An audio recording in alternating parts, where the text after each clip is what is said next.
Wrth edrych ar datganiad personol ar gyfer y cwrs, i ni eisiau bod chi yn dangos bod chi'n deall beth yw y proffesiwn, beth yw'r disgwyliadau ohonoch chi fel athro neu athrawes yn y dosbarth. Mae angen i chi ddweud wrthyn ni ychydig am ti beth sydd eich ysbrydoli chi eisiau fod yn athro. Dwedwch ni tyma bach am beth yw'r sgiliau a'r wybodaeth sydd gyda chi, dangoswch bod chi wedi ymchwilio i beth yw'r swydd.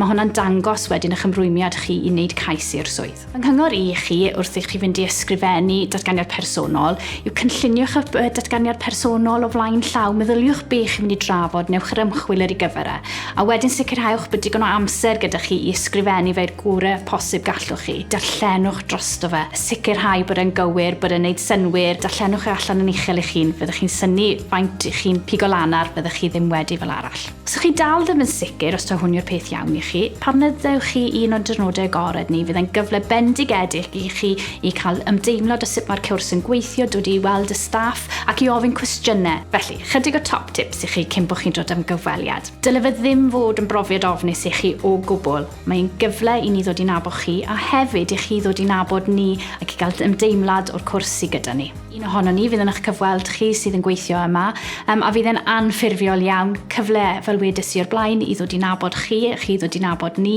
Fydd yna sgwrs ynglyn ag addysg, felly cwestiynau fel pam i chi eisiau bod yn athro? Beth ych chi'n gallu dweud wrthai am y cwricwlwm a bod chi'n gallu dangos falle bach o waith ymchwil i chi wedi wneud eich dealltwriaeth chi. Newch siŵr bod chi'n mynd dros eich datganiad personol a'r hyn i chi wedi rhoi ynddo fe.